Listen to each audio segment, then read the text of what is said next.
Muy buenas, bienvenidos a la tercera sesión del curso de herramientas Frontend.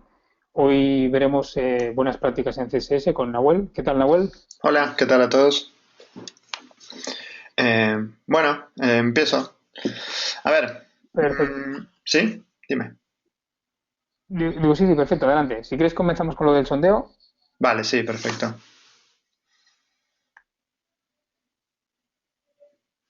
Ahí tenemos. Nahuel quiere saber si sabemos qué es o CSS y responder directamente ahí con ese tipo test de no tengo ni idea de qué son esas siglas, sí, pero nunca lo he usado, sí, lo he usado en algunos proyectos, otros siempre, todos los proyectos que estoy utilizando. Tenemos una pestaña de sondeos, Nahuel, que puedes ir viendo las respuestas, Ujú, vale, sí, estoy viendo pero que más o menos luego al final, mitad y mitad, ¿no? sí, parece ser que sí. Pero es curioso que el último tiene un 0%. Nadie lo usa en todos los proyectos. Muy bien. Bueno, Bueno, esperemos que esperemos después de que la después clase de... de hoy se empiece. Si bien no vamos a ver OCSS en concreto, pero la mayoría de las prácticas o muchas de ellas de las que vamos a ver hoy parten de la idea original de OCSS, que es ahora mismo ya tiene algunos años y ha sido revisada por otra gente, pero bueno, siempre Mm, es lo que más suena cuando se habla de arquitectura. Entonces, para hacer un sondeo va perfecto. bien. Pues ahí tenéis los resultados. Un Vale, 44%. Vale, pues visto el tema, te devuelvo la pantalla y todo tuyo. vale. Bueno, para comentar rápidamente el sondeo, un poco lo que estaba diciendo recién, OCSS en concreto son las siglas de Object Oriented CSS, que van a ser algunas de las metodologías que veamos hoy, si bien no vamos a ver en concreto OCSS porque, como comentaba recién, es una práctica que ya tiene unos añitos y ha sido reemplazada por otras mejores, pero las ideas básicas se mantienen. Bueno, me presento, soy Nahuel Sotelo, soy front-end developer ahora mismo en Shifted Spain, que junto con Joan y con algunos otros de los profesores del curso. Shifted Spain, no sé si ya se le han comentado, pero es una compañía bastante grande, noruega, que se dedica al tema de anuncios clasificados. En concreto, el portal en el que estoy trabajando ahora mismo es coches.net, que se encarga de compra y venta de coches, tanto nuevos como usados. Antes de eso también estuve en una agencia que hacíamos trabajos para diferentes clientes y bueno, es otro sistema de trabajo bastante diferente al de producto, que es lo que estoy ahora. Y aparte de eso, soy profesor en la Escuela de Diseño BAU, en la universidad, más concreto en la parte de programación frontend. Damos con David, que es otro de los profesores que tendréis en este curso, damos esta asignatura. También estoy en la parte de tutoría, corrigiendo los trabajos de alumnos. Y bueno, ahí tenéis los links a mi GitHub, mi LinkedIn y mi Twitter, que últimamente lo tengo un poco abandonado, pero bueno, cada tanto voy posteando cositas. Espero, siempre ando con ganas de recuperarlo, pero de momento está ahí un poco muerto. Bueno, los contenidos que vamos a ver. Vamos a hacer una breve introducción. Vamos a hablar de por qué es importante tener unas buenas prácticas, que nos va a ayudar. En cuanto a CSS, vamos a hablar un poquito de guías de estilo de código, de cómo montar una arquitectura de carpetas que tenga un sentido y que sea coherente y que nos ayude. Vamos a hablar de componentes modulares, que va un poco relacionado al tema de los CSS que les comentaba antes. Vamos a revisar la especificidad, que si bien es una de las bases de CSS, muchas veces no se entiende bien o no se comprende del todo y para mantener una buena arquitectura es una de las cosas más básicas y más importantes. Después, relacionado con esto, vamos a hablar un poquito de cómo tener unos selectores un poco que nos ayuden a tener un código más mantenible. Vamos a hablar de sistemas de nomenclatura, de cómo nombrar clases y algunas prácticas que se dan. Y finalmente voy a poner un ejemplo práctico, si vamos bien de tiempo, de lo que podría ser un posible refactor Y luego vamos a, si todavía tenemos tiempo y no hay muchas preguntas, también podemos revisar un poquito más de otro, un sistema de nomenclaturas que descubrí hace poco que me gusta bastante, lo voy a comentar un poco. En principio, Joan va a ir moderando las preguntas. Si tenéis alguna duda, voy muy rápido o muy lento y lo queréis decir por ahí, no hay problema. Nos vamos adaptando a las necesidades. Vale, entonces empezamos. Mm, ¿Por qué es importante, ¿no? Tener buenas prácticas en CSS? A ver, principalmente, sobre todo si trabajamos en un equipo muy grande, con varios developers, nos va a ayudar a tener un código que sea más mantenible, que sea más fácil de usar por todos los miembros del equipo. También, si vamos incluyendo nuevos developers que van entrando a nuestro espacio de trabajo, se van a encontrar con un código que les va a resultar más fácil leer, lo que se llama el ramp up habitualmente, que es el tiempo que tarda una persona que entra a un equipo en ser productiva en ese equipo, se va a reducir. Si trabajamos al revés en una agencia que tiene varios proyectos diferentes, tener un buen código, unas buenas prácticas nos va a ayudar a pasar de un proyecto a otro de manera más rápida, nos va a permitir movernos dentro de una misma compañía, dentro de proyectos y no tener que aprender cómo va el proyecto cada vez. Por otro lado, también va a generar un código más mantenible y escalable. ¿Qué quiere decir esto? Bueno, un poco lo que comentaba antes. Cuando nosotros estamos escribiendo código, generalmente no estamos pensando en que ese código alguien lo va a tener que mantener y que hay muchas probabilidades de que seamos nosotros mismos. Cualquiera que haya trabajado en un proyecto que había escrito hace un tiempo, 6 meses, un año, se encontrará que si no está bien escrito, nos cuesta mucho volver a él, no sabemos por qué hemos hecho las cosas, empezamos a tocar cosas en un lado y rompemos otras, etcétera. Y a su vez, escalable lo que viene a ser referencia es a que un proyecto, si bien empieza pequeño, la web es un medio muy vivo y probablemente va a tener que escalar, es decir, se le van a agregar funcionalidades, va a crecer, el cliente nos va a cambiar las especificaciones y el proyecto va a mutar y nuestro código tiene que estar preparado para esto, no puede estar anclado a la propuesta inicial porque seguramente vaya a cambiar. Otra de las ventajas es que el código va a poder ser reutilizable. O sea, si nosotros tenemos un código que tiene un sentido, que está bien separado por componentes, que no está totalmente atado a un proyecto en concreto, sino que son eh, piezas más conceptuales o más estructurales, vamos a poder aprovechar de un proyecto a otro fragmentos de código, lo que nos va a permitir ser más productivos e ir más rápido. Y además, muchas veces, sobre todo cuando trabajamos con CSS, nos centramos con HTML, en primer lugar en la capa visual, pero después tenemos que hacer optimizaciones de adaptarlo a diferentes navegadores, que si temas de accesibilidad, que si temas de performance, todos esos cambios, si en el proyecto siguiente que encaremos los podemos reaprovechar, todo eso que aprendimos, todo ese tiempo que le dedicamos a optimización, mucho mejor, porque si no, cada vez tenemos que empezar de cero, es más probable que se nos queden cosas por el camino. ¿Vale? Entonces, estas serían un poco las razones de por qué es importante mantener unas buenas prácticas. Entonces vamos a ver ahora un poquito el cómo. Bueno, hay varias maneras, vamos a ver más en detalle ahora muchas de estas, pero en líneas generales sería mantener un código que esté organizado, estructurado y bien documentado. Esto último es muy importante y es una de las cosas que generalmente se olvidan. Ahora vamos a andar un poquito más en las siguientes secciones, en cómo organizarlo, cómo estructurarlo y, bueno, cómo documentarlo. No me voy a meter, pero sí un poquito, pero bueno, más o menos la idea de una documentación es un poco explicar de cara a los próximos desarrolladores que tengan que coger el documento por qué estamos haciendo las cosas, ¿no? Otra manera de tener un buen código es rompiéndolo en pequeños trocitos, ¿no? Hoy día con tecnologías como SAS, como los preprocesadores, Nos permiten poder separar nuestro código en pequeños fragmentos y luego meterlos todos en un mismo documento.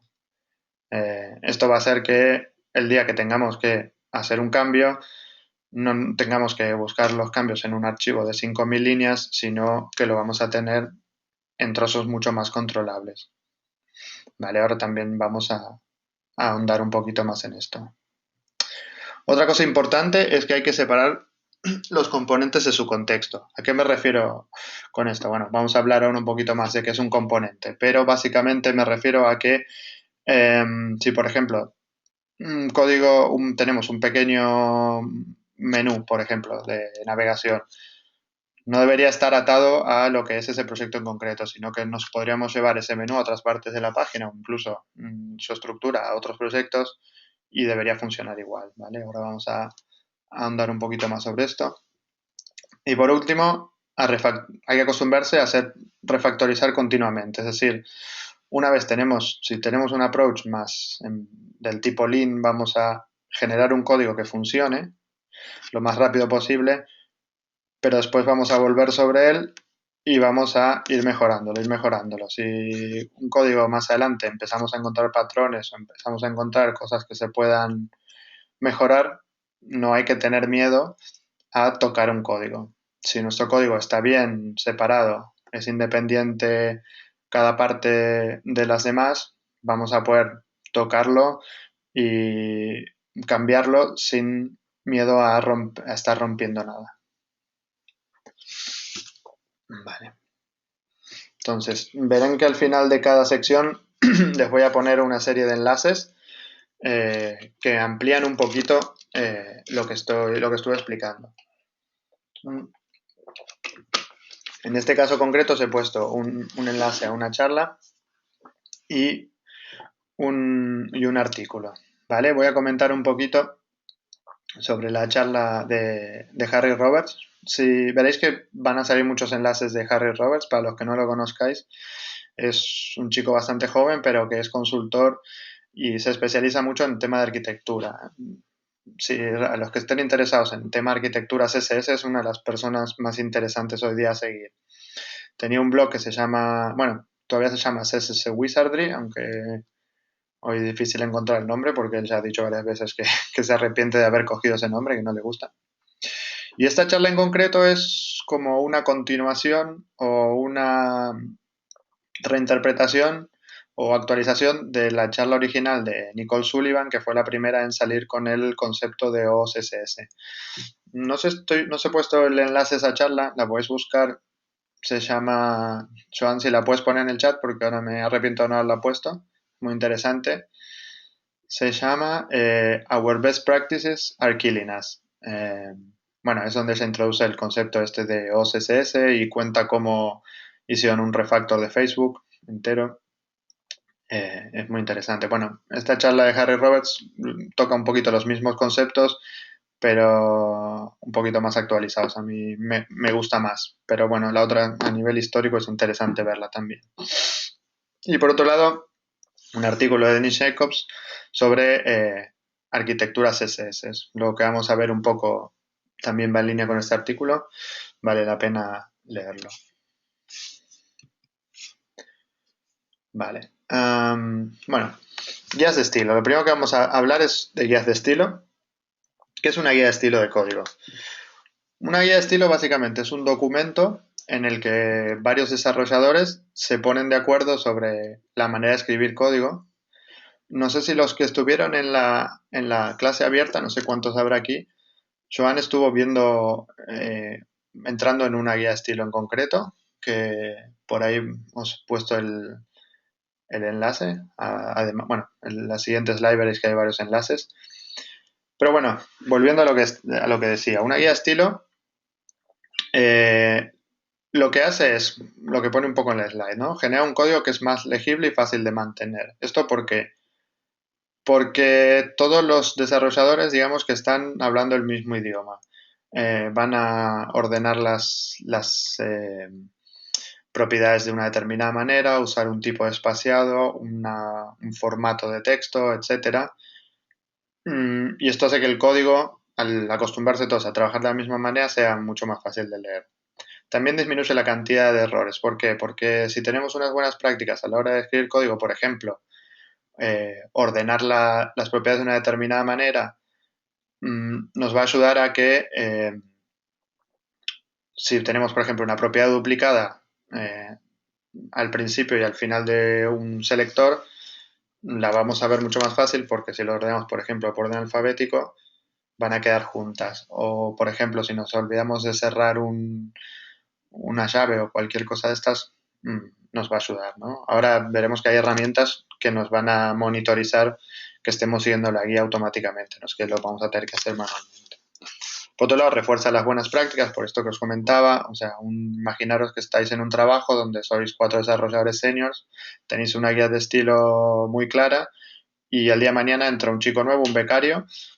Si tiene algo sobre lo que leer y ver cómo trabajáis vosotros, va a mejorar su manera de trabajar o se va a adaptar más rápido al equipo y, bueno, va a hacer que al final una guía de estilo es una documentación que retiene o que guarda una serie de buenas prácticas que ha decidido el equipo que la genera.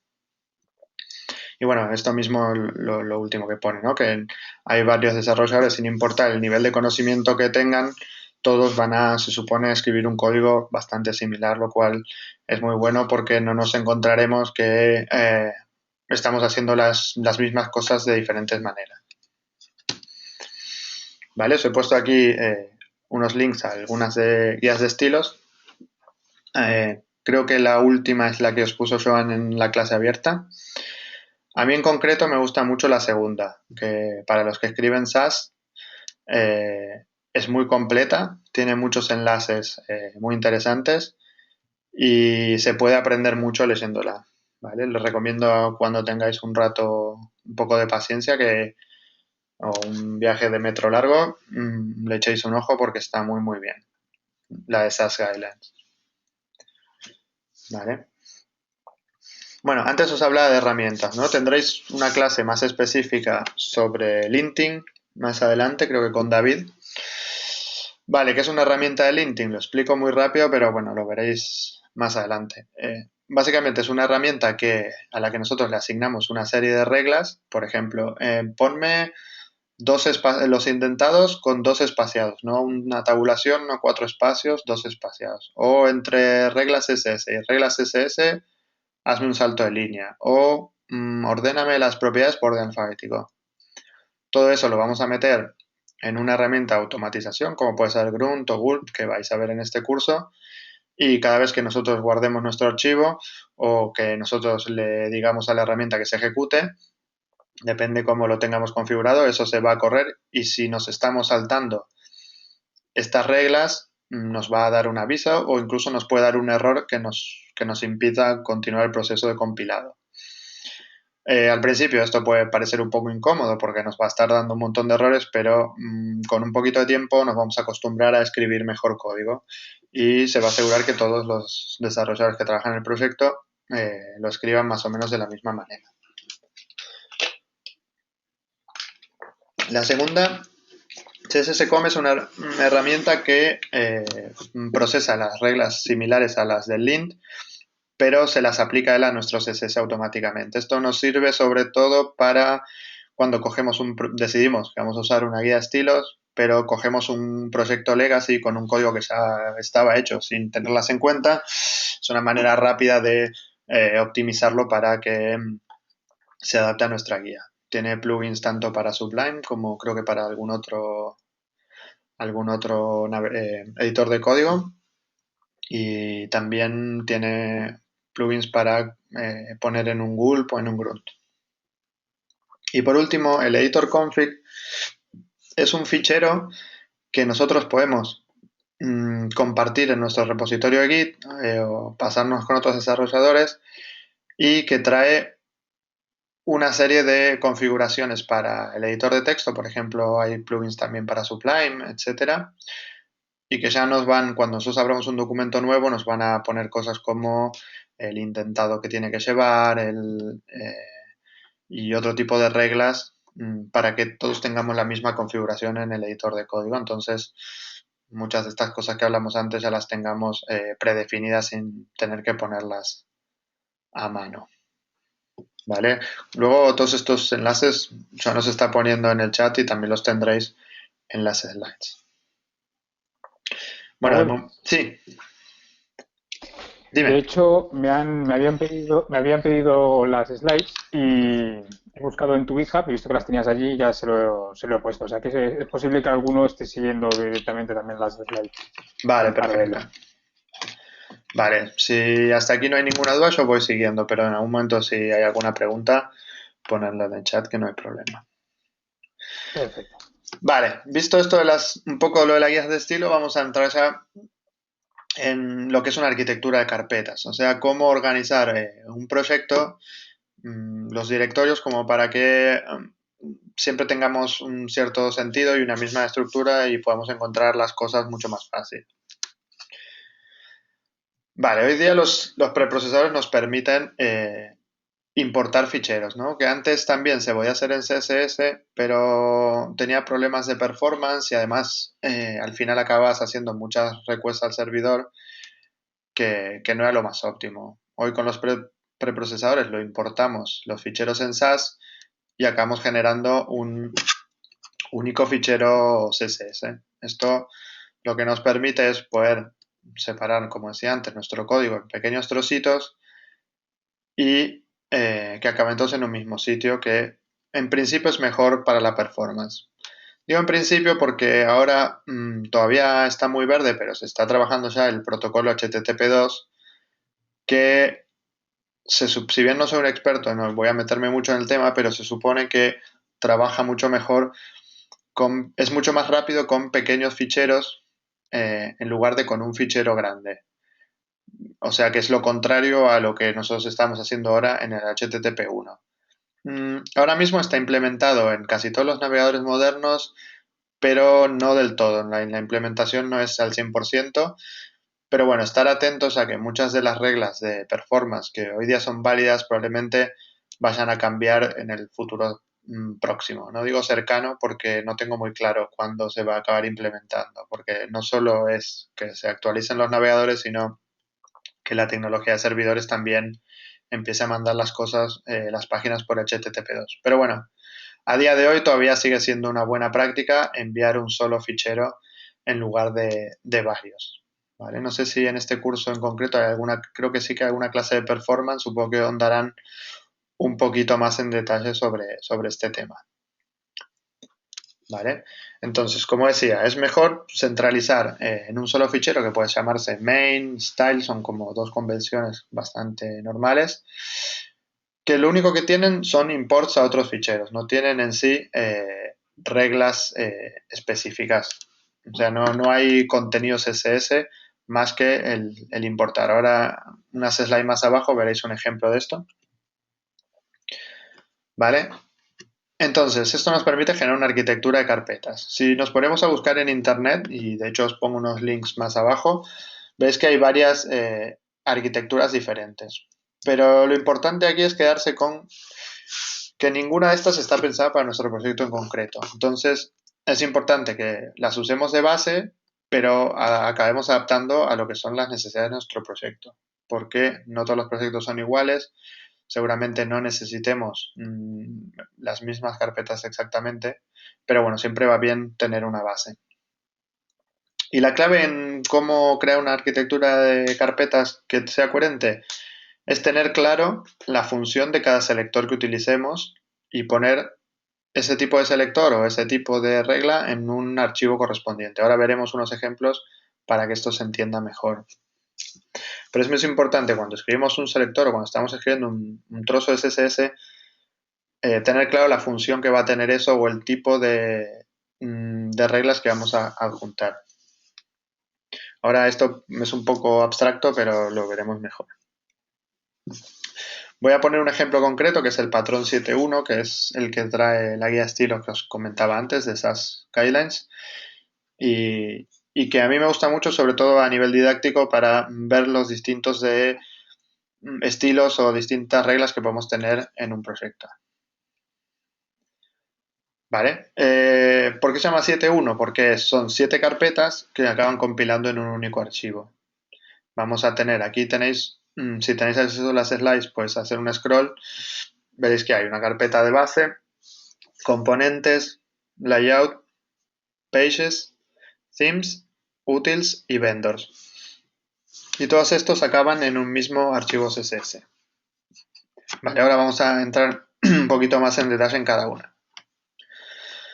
Vale, en primer lugar tenemos la carpeta base, ¿no? La carpeta base vendría a ser como el punto de partida del proyecto. Por ejemplo, para los que os suene Normalize CSS o un reset, sería algo similar. Vamos a atacar a selectores de tipo, es decir, a selectores de HTML, de elementos HTML concretos, o sea, no hay normalmente en base nada que sea una clase o un ID, sino van a ser, por ejemplo, los párrafos, los ULs, los headings. Son selectores de especificidad muy baja. Si la especificidad no suena mucho, lo vamos a ver ahora un poquito más adelante. Entonces, aquí, ¿qué solemos incluir? Solemos incluir cosas como, por ejemplo, el reset, ¿no? Un normalize o un reset. Podemos poner tipografía, por ejemplo, estilos básicos de tipografía, los estilos de body, font size 100%, los estilos de los headings, los estilos de los párrafos. Podemos poner, por ejemplo, algunos estilos de layout como quitarle el margen al body o declarar el box sizing global para la página, etcétera, ¿vale? Todos los estilos que ataquen, que no sea una clase o no sea un ID. ¿Vale? Después tenemos el layout. El nombre layout a mí resulta un poquito confuso porque hace referencia a todo aquello de nuestra página que es como la estructura de la página. El ejemplo más obvio es la grid, si usamos algún sistema de grid, pero por ejemplo el header o el footer que se repiten en toda la página también irían a parar en esta carpeta. Por ejemplo, un sidebar, podemos tener un top bar, por ejemplo, también.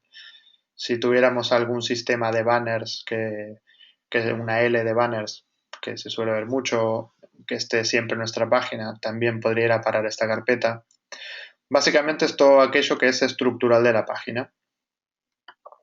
¿Vale?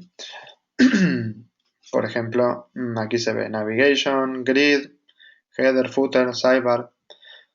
Forms en este estaba aquí, yo forms estoy más de acuerdo con ponerlo en base, porque creo que estila en base. Esta es la estructura que propone las SAS Guidelines. Si a mí me preguntas, personalmente pondría forms en la carpeta base, pero todo el resto más o menos se entiende. Después, componentes. Aquí está lo más importante de nuestra web. Ya veremos ahora en un poquito, nos meteremos más en el tema de módulos. Pero básicamente un componente son todas esas pequeñas partes de interfaz que tenemos en nuestra web. Básicamente, bueno, ahora vamos a entrar un poco más, pero todo, yo creo que todo en una web, todos los pedacitos de interfaz podrían sacarse como un componente. En el caso concreto aquí los ejemplos que pone, por ejemplo, botones, un carrusel, cover, dropdown, etcétera. ¿Vale? No, lo paso un poco rápido porque ahora nos vamos a centrar en componentes más en concreto. Luego tenemos la carpeta de páginas. Aquí tenemos los estilos específicos a una página concreta.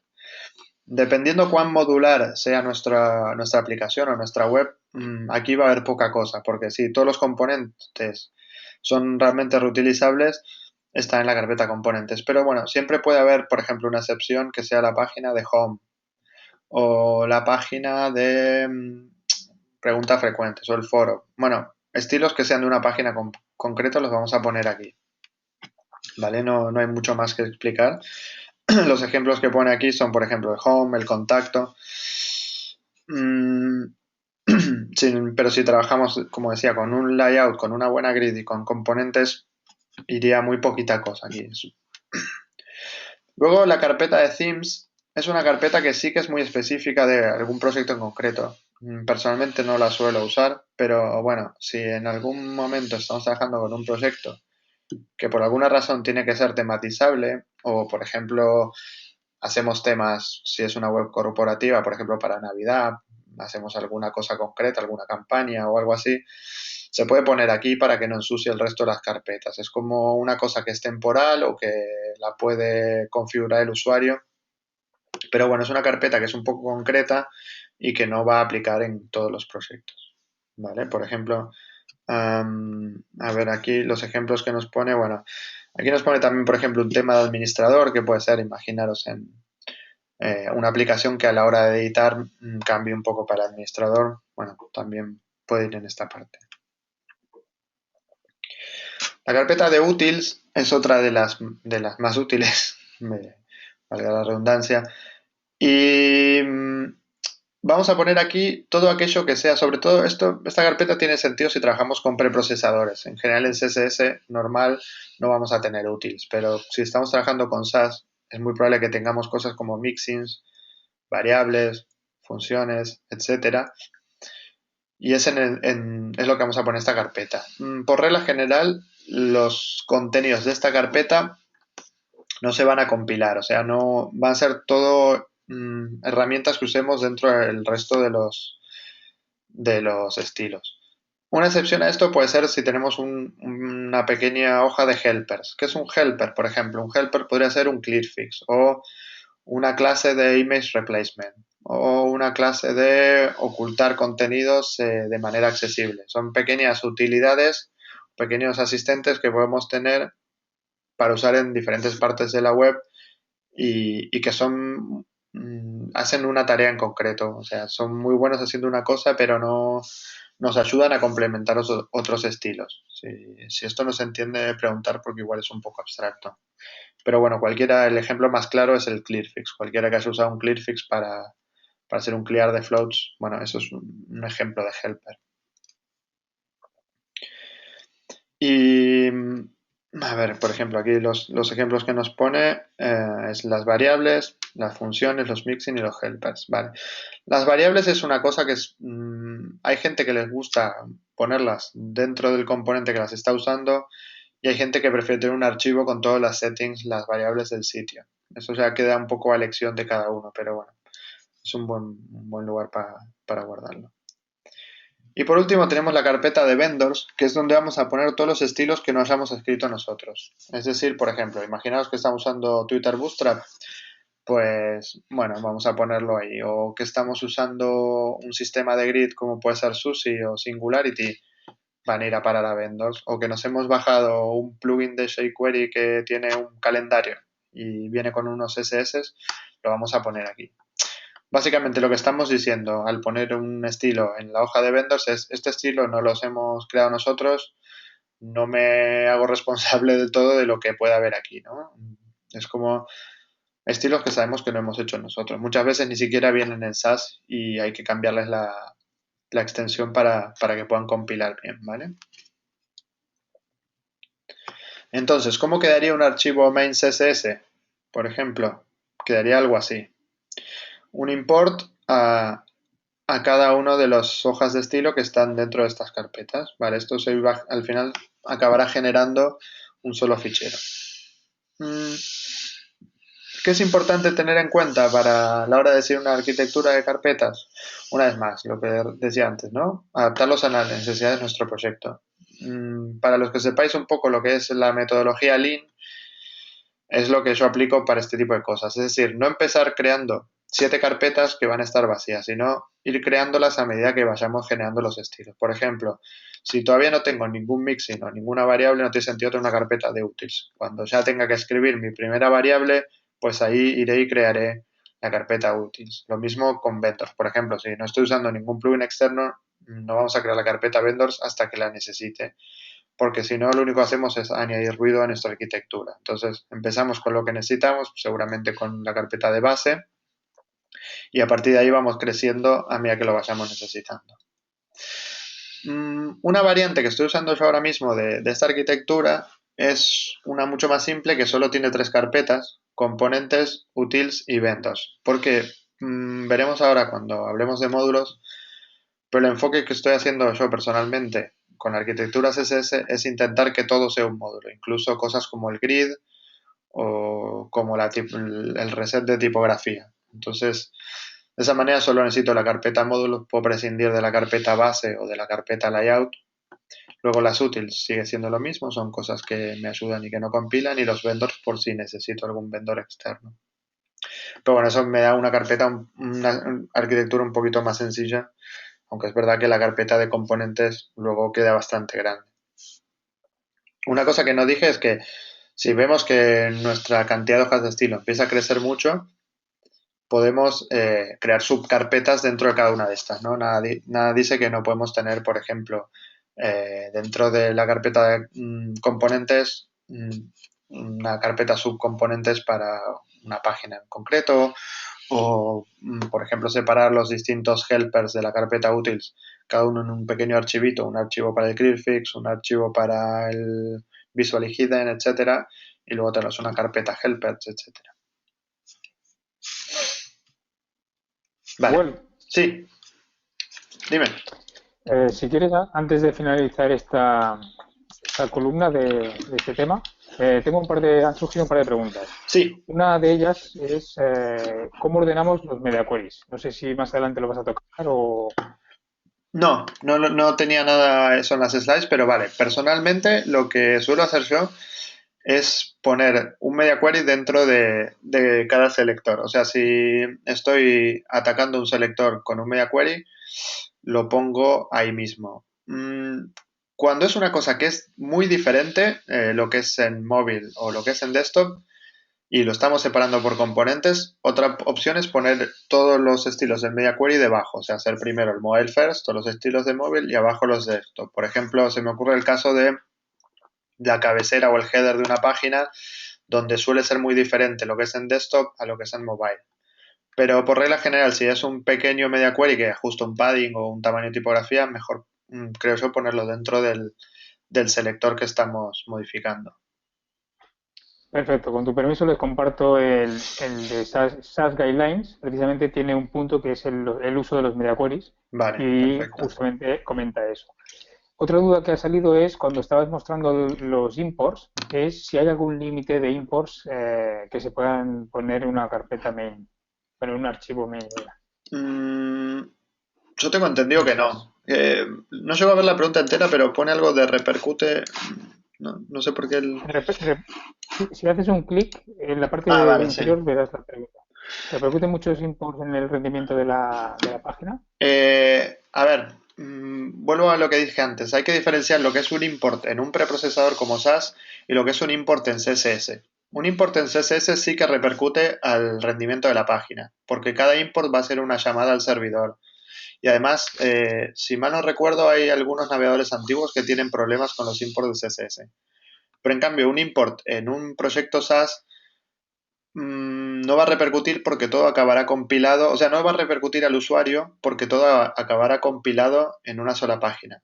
Lo que sí hay que tener en cuenta es que sí va a repercutir en lo que es el compilado de la aplicación.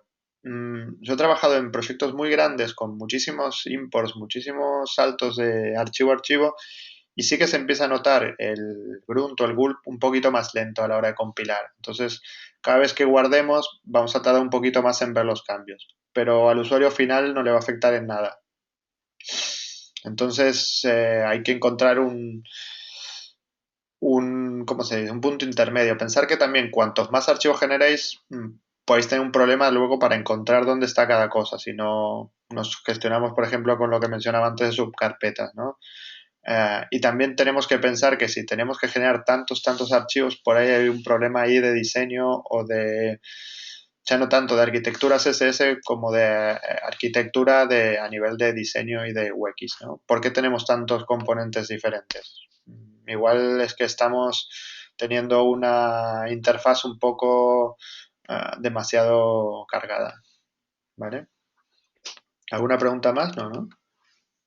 No, en principio no. Vale. Bueno, un archivo que os puse aquí, un enlace que os puse aquí, es un link que tiene varias arquitecturas diferentes, ¿no? Como vimos la 7.1, pues pone varios ejemplos de otras, ¿no? Es interesante para ver qué más hay por ahí. Vale, lo siguiente que vamos a hablar, como les decía antes, es de componentes modulares. Vale, la pregunta que hacía de OSS al principio y un poco por aquí. ¿Qué es un componente modular? Bueno, aquí tenemos una cita de Nicole Sullivan mm, de la charla. A ver, creo que aquí está el link. Sí, miren, aquí tienen el link a la charla que comentaba antes, sí que lo había puesto.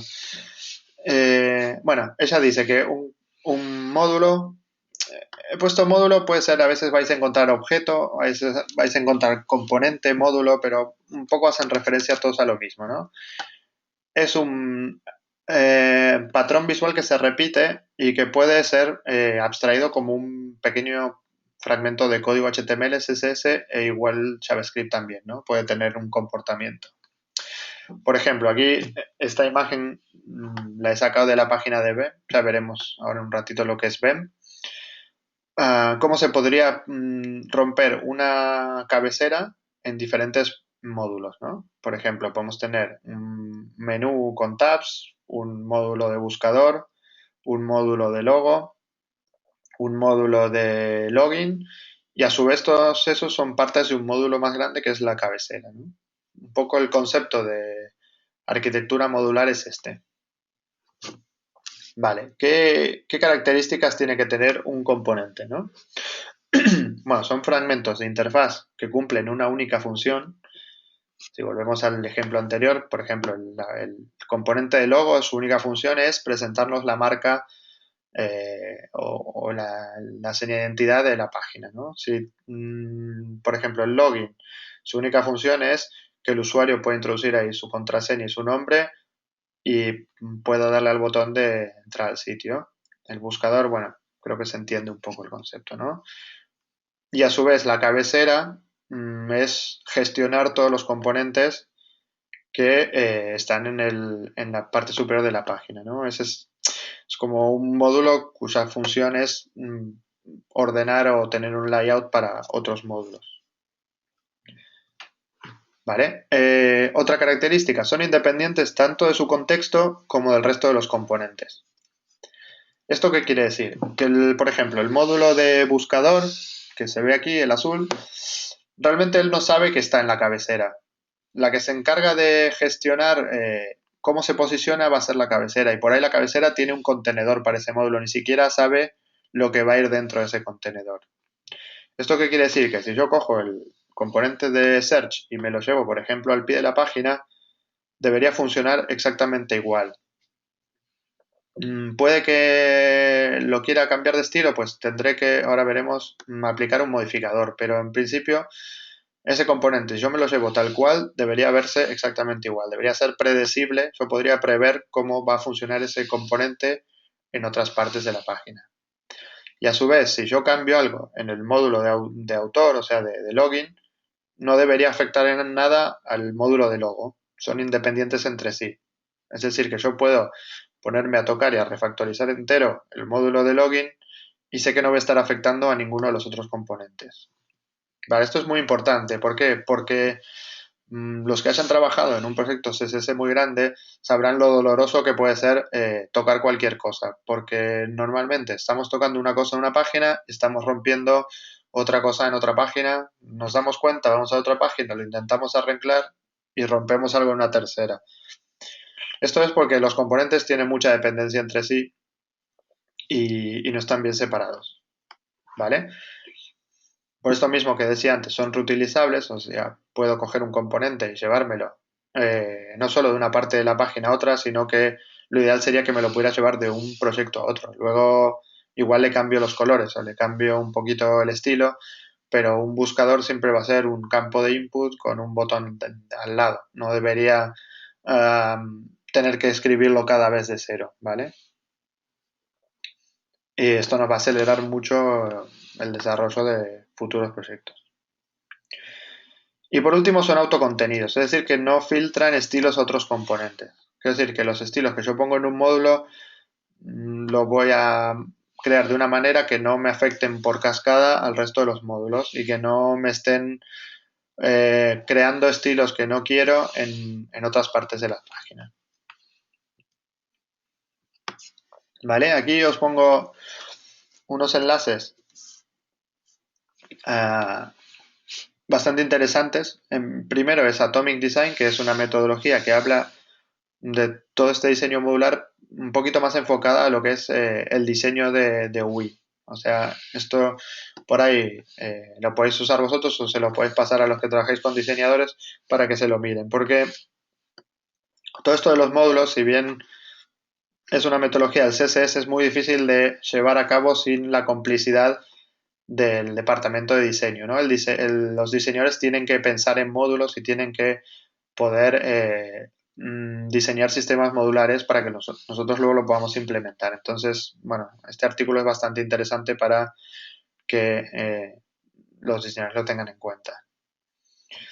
Después, el de Solid CSS aplica los conceptos Solid, que son conceptos de programación. No me acuerdo ahora exactamente el acrónimo, lo podemos ver.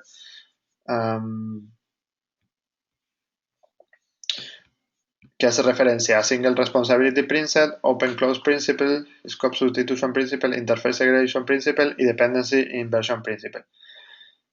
Son conceptos de programación que hablan un poco de esto que estuvimos comentando, pero aplicados al CSS. ¿Vale? Es un artículo bastante interesante. Y por último, el Single Responsibility Principle habla del primero de estos de Solid, de la S, un poco más en detalle. Y habla justamente de lo que comentábamos, que un módulo, un componente debe tener una sola responsabilidad. ¿Vale? Ok.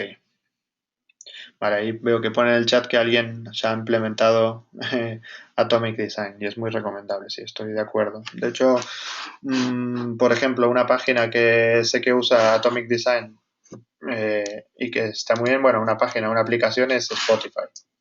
Spotify, tuve suerte de ir a una charla con uno de los diseñadores y hacen una implementación bastante interesante de Atomic Design. Digo, lo comento esto para que vean que no es algo abstracto y que no se puede llevar a la práctica, sino que sí que se usa en proyectos reales. Un momento que tiene un problema aquí. Vale. Vale, entonces ahora nos vamos a meter un poquito con el tema de especificidad. La especificidad es un concepto de CSS, seguramente la mayoría de ustedes ya lo hayan oído, pero es importante entenderlo bien para poder aplicarlo a los selectores, ¿vale? Entonces, ¿qué es la especificidad en la teoría? Básicamente en CSS, cuando dos cuando dos reglas de estilo actúan sobre un mismo elemento, dependiendo de la especificidad del selector que las esté invocando, se va a aplicar una u otra, ¿no? Todos sabemos que en CSS, si dos selectores son iguales, siempre va a ganar el de abajo. Pero ¿qué pasa cuando los selectores no son iguales, pero sí que afectan al mismo elemento, ¿no?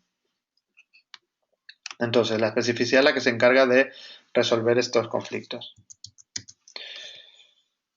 Vale, a grandes rasgos, los tipos de selectores se pueden ordenar por distintos niveles de especificidad. Primero tenemos los selectores de tipo, que son los que afectan a un elemento concreto, por ejemplo, el selector de P o de H1. Los selectores contextuales, las clases y los IDs. Entonces, ¿cómo calculamos la especificidad? Un poquito de teoría. Básicamente el sistema de especificidad se puede separar así, como 4 números separados por comas. Entonces, vamos a ver un ejemplo concreto donde se va a entender mejor. Por ejemplo, un selector de un P tendría una especificidad de 0,0,0,1, porque es un selector de elemento y hay uno solo. Un selector de texto, por ejemplo, tendría un 1 en el tercer lugar, que es el lugar de las clases y de las pseudoclases. Un selector como este tendría 1, 0, 1, 0, 1, es decir, un ID, 1 por el ID y 1 por el elemento. ¿Vale? Y un selector como este, que parece muy real, pero me he encontrado cosas de estas bastante más seguido de lo que me gustaría, sería algo así. ¿Vale? 1 por la clase main, por la ID mainNav, un 3 por el submenu, el child y la pseudoclase hover, y 4 por los 4 elementos que hay, el header, el UL, el li y el a. ¿Vale? Entonces, cuanto más alto sea este número, más especificidad va a tener el elemento y el elemento, el selector que más especificidad tenga va a ser el que acabe aplicando su regla.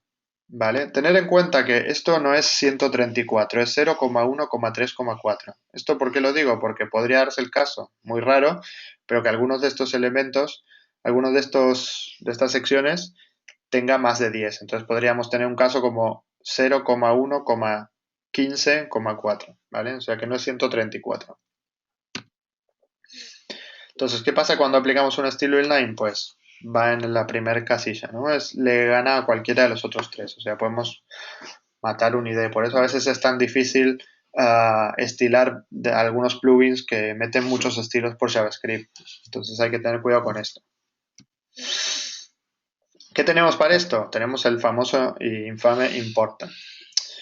Mucha gente piensa que el important lo que hace es agregar un número más, pero en realidad lo que hace es agregar todo un bloque de especificidad entero por delante. O sea que volvemos a tener lo mismo que teníamos duplicado. ¿Por qué? Porque claro, yo puedo tener un ID con important o un selector inline con important.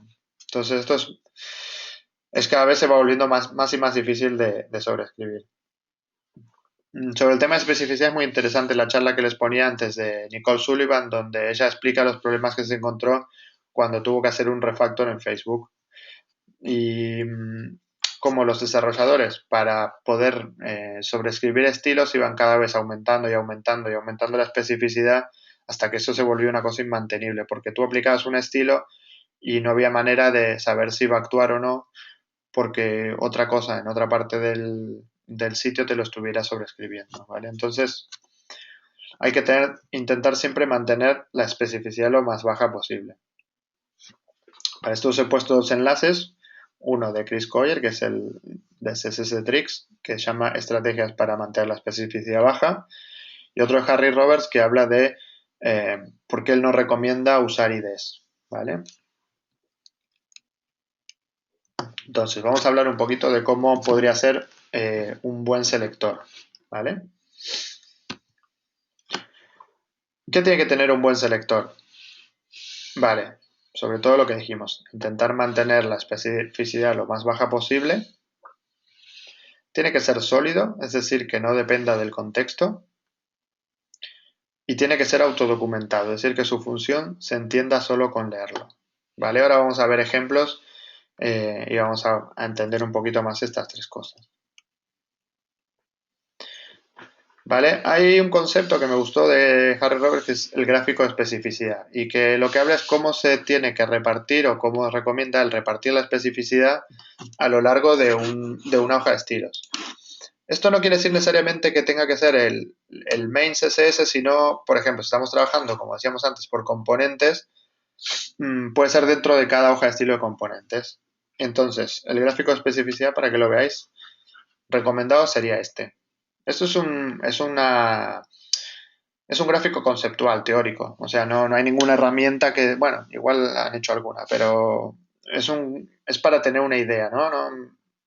No quiere decir que necesariamente tengamos que seguir exactamente este gráfico, sino es una representación teórica.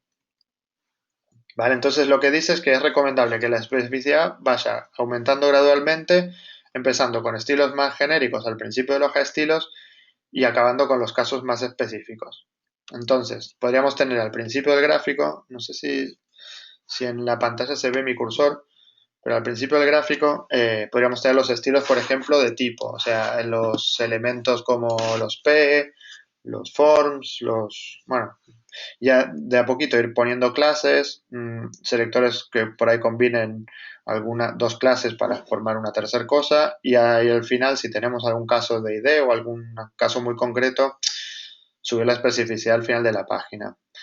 ¿Esto por qué es así? Porque si nosotros ponemos algo con mucha especificidad en el medio de la hoja y queremos luego sobreescribirlo con algo que es menor, no vamos a poder y va a dar lugar a error. Vale, esto lo que digo, si tenéis muchas hojas de estilo separadas, como vimos antes, en pequeños trozos, es más probable que el gráfico de especificidad nos vaya quedando así como si fueran muchos picos, ¿no? Porque tendríamos en cada hoja pequeñita, primero una parte más general y al final una parte más específica. ¿Vale? Entonces, ¿qué más? Especificidad plana, ¿vale? Cuando hablamos de especificidad plana es tener los selectores lo más corto posible. Si trabajamos con SAS o con LESS o con algún preprocesador, es muy fácil caer enseguida en el tema del nesting, es muy tentador. Entonces, esto nos va a luego compilar unos selectores que son muy largos y que por ahí, en el momento que lo estamos escribiendo, como estamos anidando, no los vamos a estar viendo. Entonces, por ejemplo, antes hablábamos al principio de que los selectores tienen que ser sólidos y que no tienen que depender del contexto. ¿A qué me refería con esto? Por ejemplo, este selector que vemos aquí abajo depende mucho del contexto. Es decir, nosotros lo que estamos estilando es el link este del final. Pero para que ese selector, las reglas estas se apliquen, es muy dependiente de que esté en una navegación, de que esa navegación sea un UL, no puede ser, por ejemplo, una lista ordenada, un UL, como podríamos necesitar en un breadcrumb. Tiene que estar dentro de un header que además tiene que tener un ID concreto. Estamos generando como muchos puntos donde ese selector se puede romper. Entonces, es mejor si al final lo que estamos haciendo es lo que estamos seleccionando es el link que está al final, lo podemos solucionar en el HTML poniendo una clase y atacando directamente a ese selector. Lo que están viendo aquí es un sistema de nomenclaturas. Ahora vamos a ver otro, pero nos ayudan a mantener esta especificidad plana. Si ven, por ejemplo, el primero tiene una especificidad de 0, 1, 2, 3, mientras que el segundo es 0, 0, 1, 0. O sea, es mucho más fácil de trabajar con ese selector. Vale, ¿y cómo nos vamos a ayudar a escribir este tipo de clases? Con sistemas de nomenclatura. Por ejemplo, aquí puse una cita de Harry Robert que dice que el código tiene que ser transparente y todo lo transparente y autodocumentado posible. Transparencia quiere decir que, sí, que es claro y es obvio a los demás, o sea, a los otros desarrolladores, cuál es la intención de ese selector. Y self-document quiere decir que no tenemos, cuando estamos trabajando con él, no tenemos que perder tiempo intentando descifrar con más comentarios o con más ayudas lo que hace ese documento, ese código. Por ejemplo, nosotros viendo este selector de abajo, rápidamente podemos ver que es un link de la navegación principal y que además tiene la particularidad que es el primero de todos los links.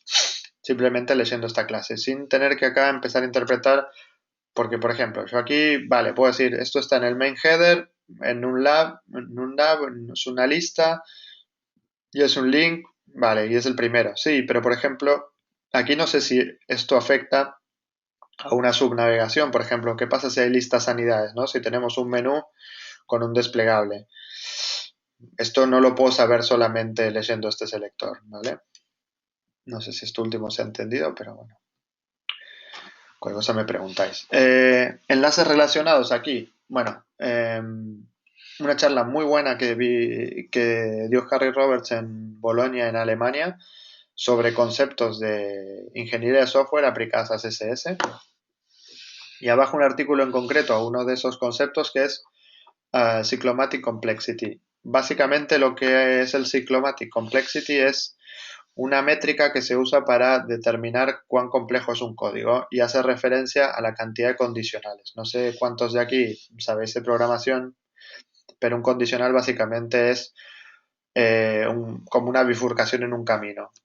Dice, si pasa una cosa, haz determinada acción, si la condición es otra, haz otra acción diferente. Entonces, ¿cómo aplicamos eso a CSS? Por ejemplo, imaginaros que este selector de aquí es una serie de if statements, o sea, de condiciones, ¿no? Para que esto funcione tiene que estar dentro del header. Y si está dentro del header, estar dentro de un nav. Y si está dentro de un nav, estar dentro de un UL. Y si está dentro de un UL, ser un li directamente descendente. Y si está dentro de ese li, tiene que ser un nav link, tener la clase nav link y además el primero. Esto es el primer elemento de ese li. ¿Esto qué quiere decir? Que cada uno de esos condicionales es una posibilidad de que ese selector se rompa si no se cumple. O sea, tiene una complejidad, una cyclomatic complexity muy alta. En cambio, este selector de abajo solamente se puede romper si no está la clase. O sea, si está la clase va a funcionar y si no está, no se va a aplicar. No depende de nada más, ¿vale?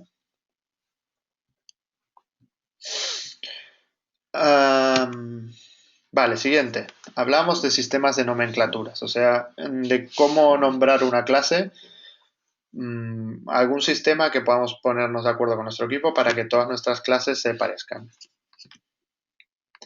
Vale, en concreto me voy a centrar en una que es BEM, que no es la que estoy usando ahora mismo en la práctica, pero es una de las que más populares y de las que mejor se entienden a la hora de explicarse, ¿no? BEM es un acrónimo que quiere decir Block Element Modifier, que son como las tres tipologías que él usa para nombrar un CSS.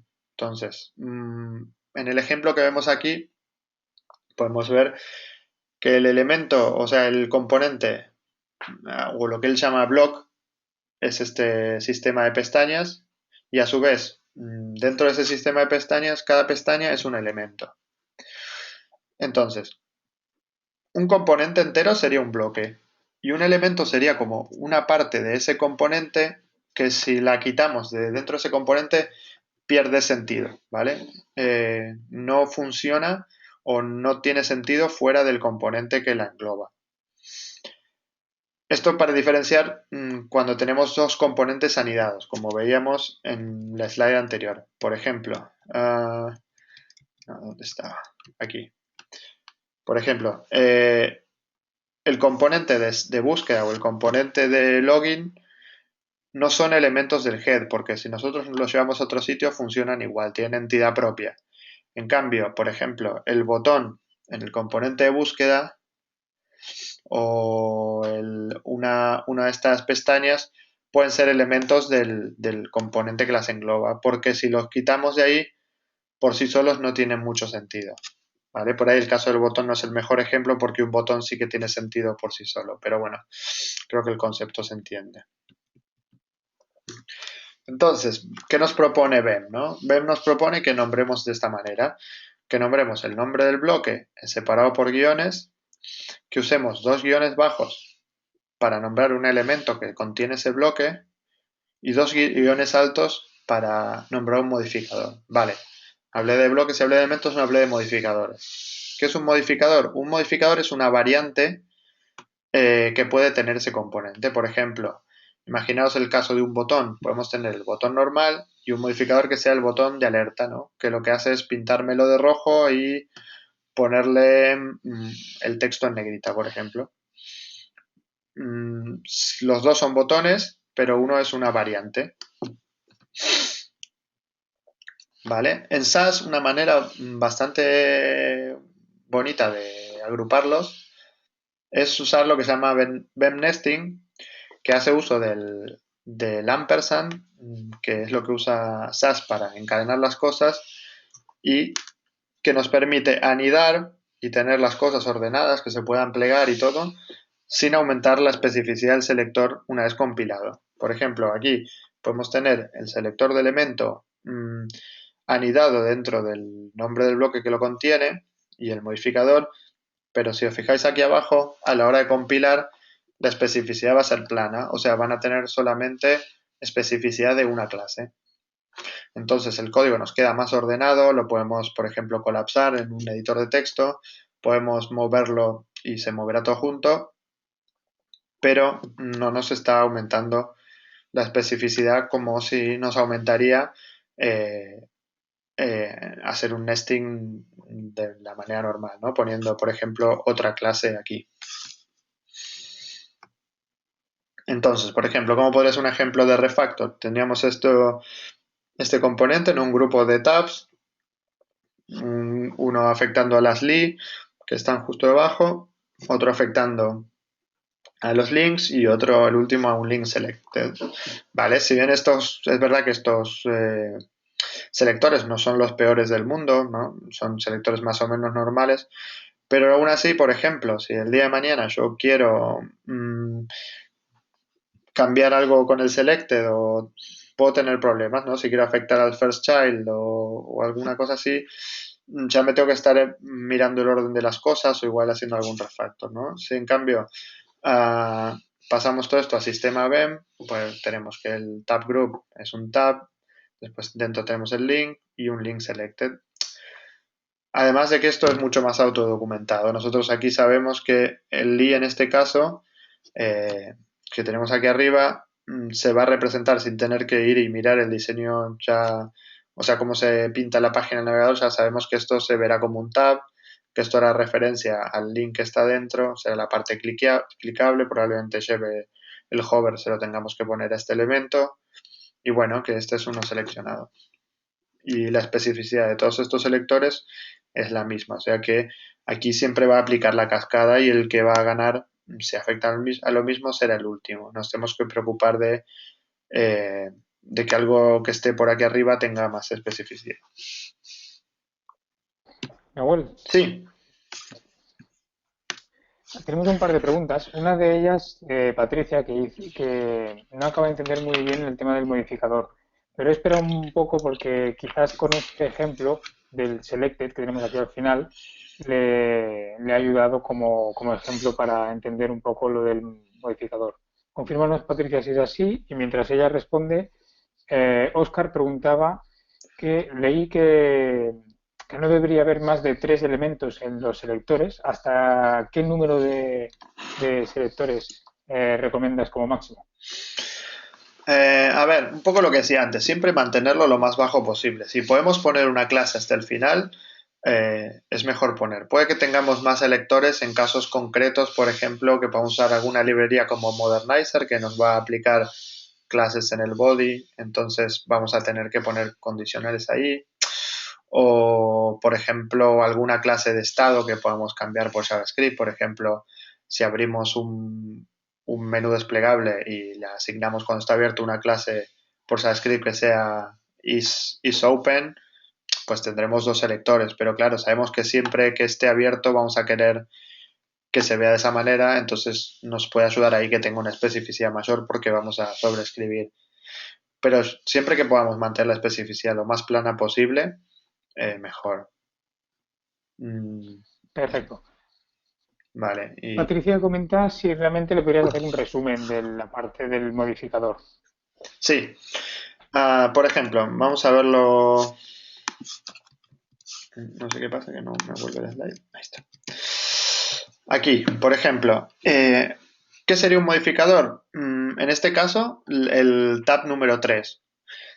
Por ejemplo, el conjunto de tabs sería el bloque, la tab en concreto sería el elemento y la tab 3 que está seleccionada se le podría aplicar un modificador, porque como vemos en la imagen, no tiene border bottom y tiene un color más claro y el texto está en negrita. O sea, es una tab que comparte muchas de las características de las otras, pero además tiene un modificador que hace que se vea como seleccionada. ¿Vale? En el caso de que he puesto aquí abajo, sería un poco el CSS del dibujo que vimos arriba, ¿no? Tendríamos las tabs por un lado, las tabs, el tab group, perdón, por un lado, las tabs individuales y sus links por otro, y al final unos estilos especiales para la que está seleccionada. ¿Vale? Si se ha entendido. Ok. Vale, veo que por ahí están preguntando cuándo son los caracteres máximos para una clase. Uf, esto es un tema de debate, porque hay mucha gente que sistemas como ven no les gustan porque lo ven feos y lo ven muy largo. Es verdad que va mucho por gustos, pero por regla general yo creo que es mejor que tenga la cantidad de caracteres que haga falta para que el selector tenga sentido, porque realmente a nivel práctico no hay nada, o sea, que tenga muchos caracteres o que sea una clase larga no afecta en nada. Es una cosa para los desarrolladores y si a nosotros nos es más fácil leer una clase así, no tiene ningún costo para el usuario, porque los bytes realmente que puede agregar tener una clase 5 o 6 caracteres más largo es totalmente asumible.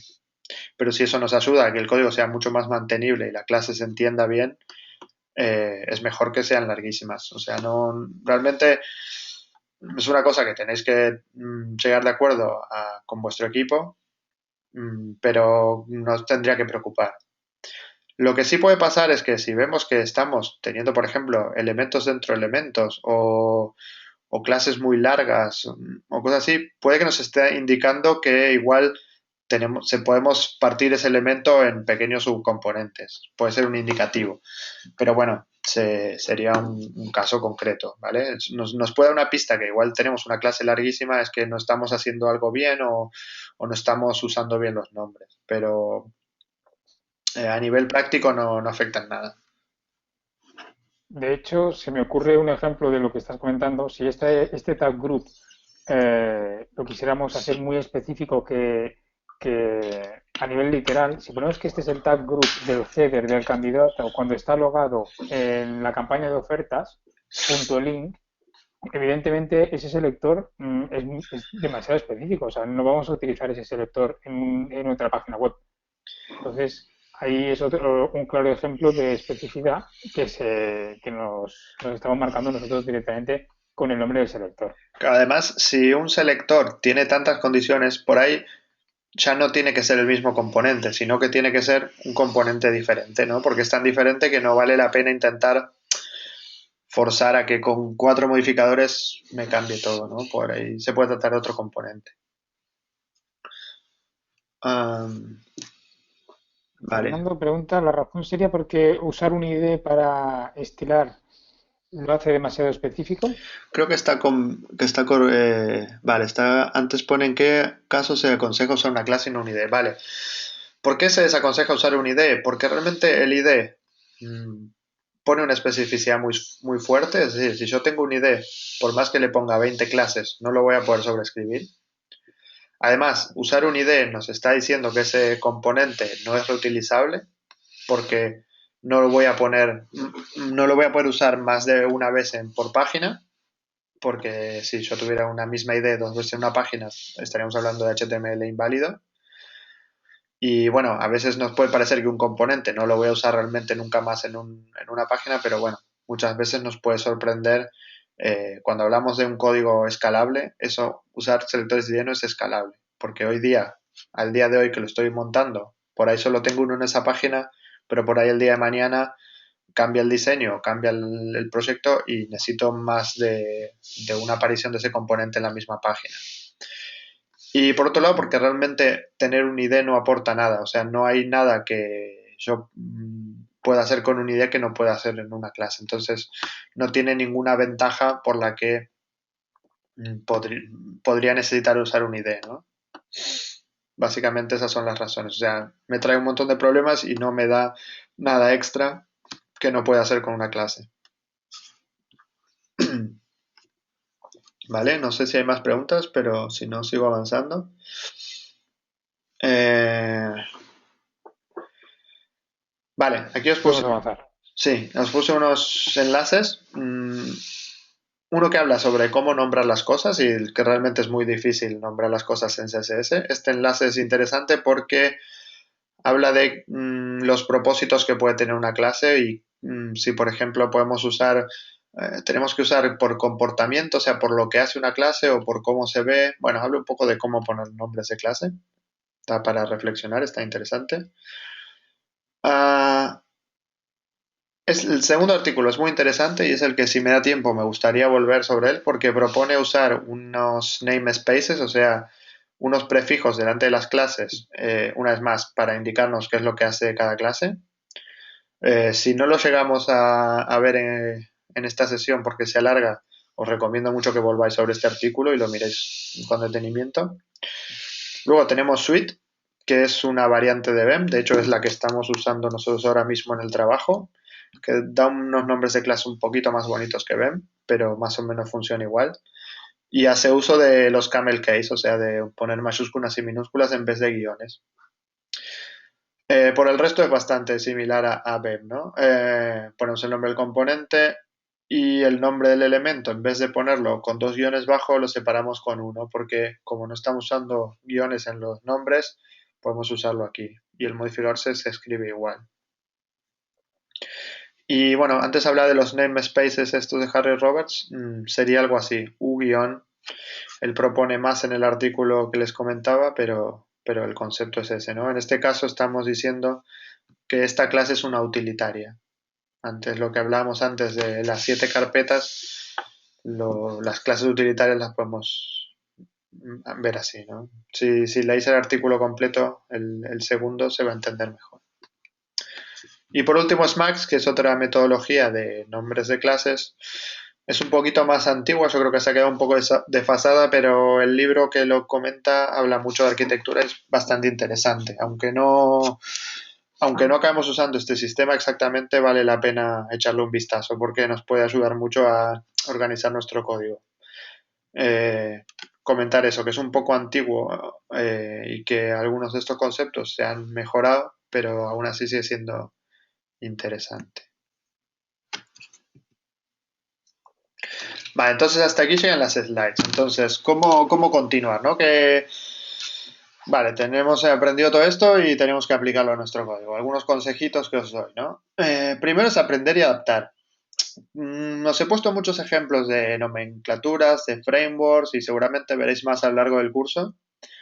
Es importante no coger un framework, por ejemplo, como Bootstrap, y empezar a usarlo sin haberse mirado bien la documentación, ¿no? O sin entender por qué estamos haciendo las cosas. Si nos acostumbramos a hacer copy-paste, realmente nunca vamos a aprender las cosas. Y además, el día que tengamos un problema o un bug o un error, nos va a costar mucho más solucionarlo porque no vamos a saber por qué se está causando. Entonces, mi consejo es leeros todos los frameworks, leer mucho, mirar, pero luego sacar vuestras propias conclusiones y interpretar y adaptar las cosas para el proyecto nuestro. No usar soluciones que haya creado otra gente para que van a tener particularidades de los proyectos en concreto.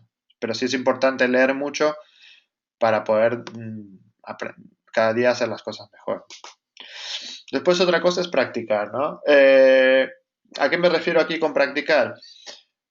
Que hay mucha gente que dice, bueno, todos estos temas de arquitectura solo tienen sentido en proyectos muy grandes o con equipos de mucha gente.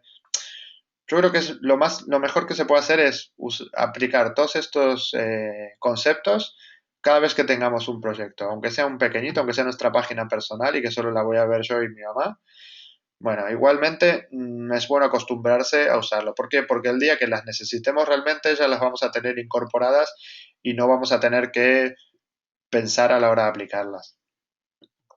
Otro consejo, dividir, ¿no? O sea, cortar el código en pequeños trocitos, evitar que se nos creen archivos muy largos, muy gigantes, porque encontrar las cosas en un archivo de 2000 líneas siempre es más complicado, hay más posibilidades de repetir selectores, de crear errores, de pisarse, etcétera, ¿vale?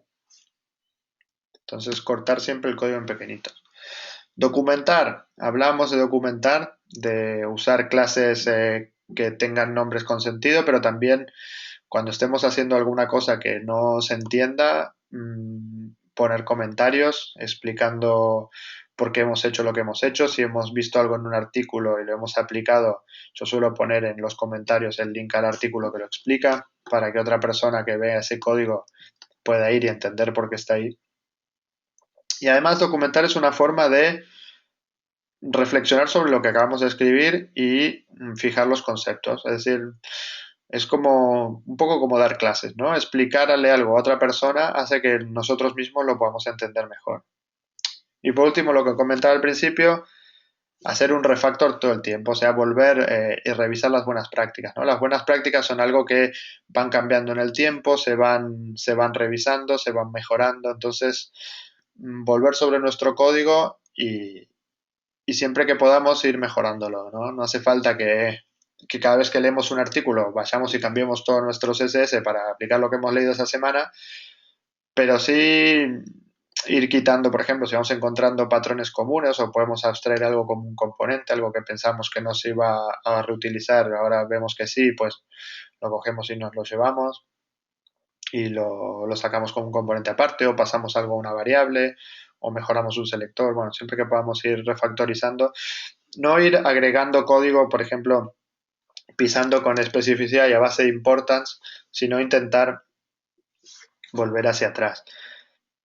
siempre y cuando el refactor sepamos que nuestro código es lo suficientemente sólido como para aguantarlo. No es una buena idea ponerse a refactorizar demasiado en un proyecto muy legacy donde seguramente haya muchas dependencias, porque si no lo hacemos con cuidado podemos romper cosas. Pero si nuestro código lo hemos hecho bien desde el principio y sabemos que podemos refactorizar una parte concreta sin afectar al resto, es buena idea volver. Vale, entonces, gracias. Eso ha sido todo lo que es slides. Ahora, tenía ganas de poneros un ejemplo en concreto que os he preparado y que se puede encontrar en el repo de GitHub para que veáis un poco cómo se podrían aplicar estas cosas que hemos estado viendo, ¿no? He cogido este código aquí de la página en la que estoy trabajando yo actualmente. Este es un código que todavía no hemos refactorizado, está un poquito antiguo. Si bien no está mal del todo, pero es un poquito mejorable, ¿no? Básicamente lo que este código produce es esta pequeña card, ¿no? Entonces, os he puesto aquí un before, que sería como está el código tal cual está ahora en la página, y un posible refactor que yo he planteado. No lo voy a hacer de nuevo, lo podéis ver aquí, pero para que veáis. Aquí teníamos una ID que nos decía que esto estaba relacionado en la home. Esto obviamente se puede mejorar porque lo que hablamos antes de que los selectores no tienen que depender de su contexto, o sea, si es que estamos poniendo una clase que es home related, hay pocas cosas más relacionadas a una página concreto que poner home related. Pero bueno, podríamos decir que esta card se comporta o va un poco diferente. Si bien si cuando está en la home, pues sería mejor tener algo como así, como un modificador que en este caso, que en la cara estuviera en la home, puede actuar diferente. O incluso, si por ejemplo, supongamos que por estar en la home es más grande, en vez de hablar concreto de la home, podríamos poner algo así. Entonces, ya lo podríamos usar en otro sitio que no sea la home. Si el día de mañana lo necesitamos, no estamos atados a un sitio en concreto. ¿Qué más? Por ejemplo, acá este selector de aquí está bien porque nos dice que habla del contenido de la card, pero luego tenemos estos selectores que son un poco más extraños. Titsi, no sé qué quiere decir esto, pero como desarrollador nuevo que entró al proyecto, este selector a mí no me dice nada. No sé si se replica en más partes de la página, si solo se aplica a esta card, etc. Después tengo unos selectores muy concretos que hablan de bold y que probablemente lo único que hagan es poner el texto en bold. Bueno, de hecho, el selector es bold, pero lo que hace es cambiar de color. Es un poco... Ah, bueno, no. Lo está poniendo en bold. Este tipo de selectores puede estar bien como utilidad, pero también son casi como un estilo en línea, ¿no? Dependiendo de la arquitectura pueden ser útiles, pero por ejemplo, ¿qué pasaría si este, por ejemplo, hace referencia al font size de 20, ¿no? Seguramente si vamos aquí, sí, estamos viendo que es font size de 20. ¿Qué pasa aquí, por ejemplo, con el responsive? Si este texto en responsive en móvil tiene otro tamaño que no es 20, pues que tengo que estar poniendo un segundo selector que sea móvil font size X o decirle que el font size 20 en móvil por ahí es 14. Entonces ya la clase no hace referencia a lo que realmente es. Entonces hay que tener cuidado con estos selectores, sobre todo si trabajamos con un proyecto responsive. Lo vais a encontrar muchas veces en arquitecturas antiguas, porque esto al principio se usaba mucho, sobre todo si veis el vídeo de la Nicole Sullivan de OCSS. Se recomendaba esto, pero a mí en responsive me ha dado más problemas que alegrías este tipo de selector. Entonces, por ejemplo, ¿cómo he mejorado la car, no? La he pasado a BEM, tenemos un car list y un car list item. Y después, dentro del car list item, tengo lo que es la card. Entonces, la card ahora es un componente separado. Yo me lo podría llevar a otro sitio, lo podría usar independientemente de la lista. Si os fijáis, son dos componentes diferentes, ¿no? Uno es la lista que gestiona contenedores de cards y otro es la card, ¿no? Yo podría tener, en realidad, aquí dentro podría tirar otro componente y no se rompería, ¿no? Y la card a su vez me la podría llevar a otro sitio y sería independiente, porque si vemos los selectores no están relacionados uno con otro, ¿no? Aquí tenemos anidados todos los referentes al card y aquí tenemos a los del card list. Un componente desconoce del otro, simplemente se están usando juntos en esta página, pero no tendría por qué ser así. ¿Vale? Y luego, bueno, hemos estilado la imagen, el media, el contenido, todo relativo a lo que habíamos visto antes. El código también lo hemos reducido. Aquí teníamos que eran unas 140 líneas. Aquí hemos quitado casi 30 líneas. Es un poco más legible. Sabemos que todo lo que está aquí dentro hace referencia al car, lo podemos colapsar. Bueno, después veréis que tiene algunas otras mejores, como que he pasado las cosas a REM, etcétera. Bueno, esto lo podéis ver más en detenimiento en el repo de GitHub, luego con paciencia. Y si tenéis cualquier duda, me podéis enviar un mensaje por Twitter, por ejemplo, o en mi página web, que no sé si he puesto el link, pero es nahuelsotelo.com, bueno, en formulario de contacto. No sé, Joan, si tenemos más preguntas o cómo vamos de De, tiempo. de hecho, ahora estaba escribiendo una que quizás así por voz será más rápida, de Gabriel, que dice, si tenemos muchas variaciones de tamaño y peso de fuentes en el diseño, entonces lo mejor es simplificar primero el diseño. Sí, a ver, bueno, eso es una... Aquí hay muchas cosas, ¿no? Porque primero habría que ver si en el proyecto ese tenemos un contacto con los diseñadores, ¿no? Si a mí me preguntan, creo que lo ideal es que diseñador y desarrollador estén en comunicación constante y trabajen juntos, ¿no? Entonces, yo creo que sí, sobre todo si las variaciones son variaciones que a simple vista son imperceptibles, ¿no? Siempre es mejor tener un diseño un poco más sólido, con pocos tamaños de tipografía. Y luego a partir de ahí sí iremos poniendo las variables que haga falta, pero lo importante es que la base sea sólida. Pero bueno, esto al final va a depender mucho del proyecto y de la relación que tengáis con la persona que hace el diseño. Pero bueno, no hay que confundir cuando una variación o un gran número de tamaños es una cosa buscada y diseñada con un sentido y cuando simplemente nosotros tenemos un Photoshop y hacemos el Photoshop siguiente sin haber mirado el anterior y empezamos a poner variaciones de un píxel o por ejemplo lo típico con muchos colores diferentes, pero que en realidad perceptualmente se ven todos como el mismo, ¿no? Ahí sí hay que limpiar. Hay que diferenciar lo que es una elección de diseño y lo que es que se nos está cargando el CSS con muchos tamaños simplemente porque el diseñador hizo la página de home sin haber mirado la que había hecho antes de detalle, por ejemplo. Nahuel, Sí, no sé si lo tenías. ¿Conoces la web de CSS Stats? CSS Stats. Me suena, creo que alguna vez he entrado. Vale, ¿Te te he sabes? puesto el link en el chat. Ahí lo tienes. Bueno, lo digo porque precisamente esto nos puede servir de ejemplo a lo que estabas comentando ahora. Si entras en el de A ver, Yahoo, sí, sí, sí, está bien, son tres CSS Stats. vale. Quedará como si fuesen tres S seguidas. Y ahora, Ah, vale, ahí está. si Vale, pones sí. el de Yahoo, por ejemplo, aquí esta web nos servirá para dos cosas. Una, eh, aquí podemos ver el número los tamaños de fuentes diferentes, declaraciones de fuentes, los tamaños. Si bajamos un poco, aquí por ejemplo, ya tan solo en el color, se puede ver que realmente tiene tanto sentido tener el negro y el 19, 19, 19. O sea, podemos ver una comparativa de colores que son muy, muy similares.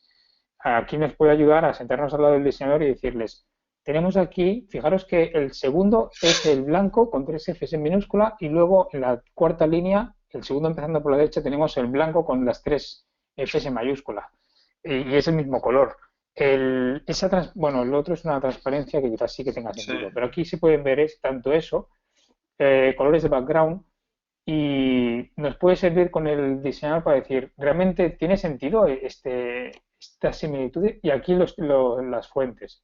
Aquí en las fuentes lo tienen mejor. Yo creo que un font size 17 y un font size 18 no sé si realmente tiene mucho sentido. Si entráis en cualquiera de los grandes como Mozilla, Mozilla también tiene, aquí en las fuentes tiene muchas más tipografías y quizás habría que analizar si tiene sentido. Y un poco más abajo podremos ver el tema de una gráfica de Ah, mira, especificidad. sí que está el gráfico. Vale. Sí, como veréis no Y se aquí, parece en nada a lo que habíamos visto. exacto. O sea, estos son mucho más reales y podéis ver, luego aquí abajo tenéis un enlace de, a un, a un post donde explica cómo analizan la especificidad. Un comentario sobre esto, bueno, ¿cómo se puede solucionar esto? Bueno, primero hablando con el diseñador, segundo trabajando con variables para no evitar caer, sobre todo en el tema de los colores, en picar el código directamente desde el Photoshop y pegarlo cada vez, ¿no? Trabajemos con variables.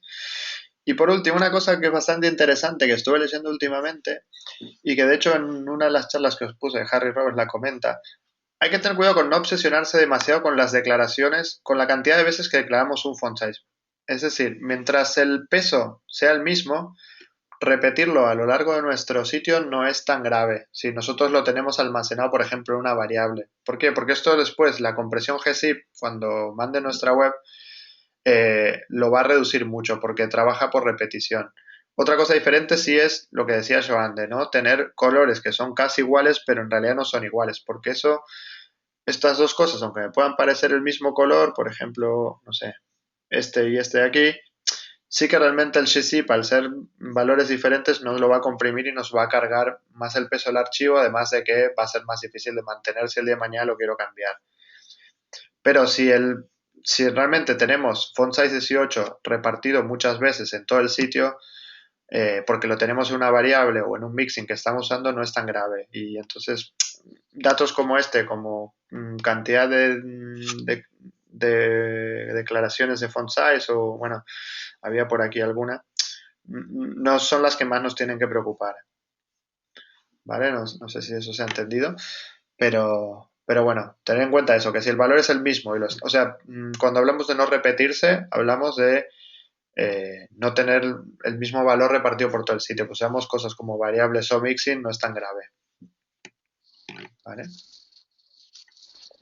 Eso se explica mucho mejor, lo explica Harry Roberts en la charla de componentes modulares, creo que es.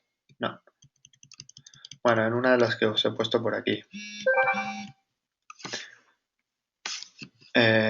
¿Alguna pregunta más en No, en esta principio charla? no, preguntaba Jorge por SAS, SAS lo veremos mañana, cómo funcionan y recursos, mañana veremos el tema de SAS. Hoy mi abuela ha hecho eh, bastantes referencias a SAS como preprocesador, pero quedaros con el concepto a nivel de arquitectura. Independientemente si estáis utilizando SAS, LESS, Stylus, el nuevo Gen CSS, mm, hoy el concepto era ver pues todo el tema de la especificidad, el tema de naming, el tema de la estructura. Sí que es verdad que no deberíamos utilizar ese tipo de estructura con imports de CSS, pero como en la clase de mañana ya veremos el tema de SAS, todo lo que habéis tenido hoy de base os va a servir para cómo definir esa estructura. O sea que no sufráis por todo lo que hemos visto hoy de aquí de SAS, porque mañana lo veremos en la clase con John.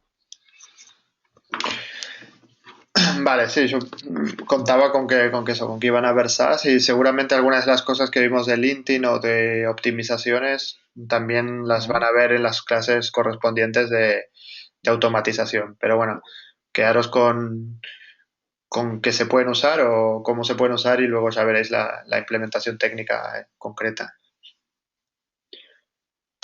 Y Mira, hay un comentario de Fernando que analizando esta web, sí, esa herramienta os va a servir para ver, por ejemplo, cosas como lo que dice Fernando. En Mozilla hay 26 media queries y en Yahoo hay 6.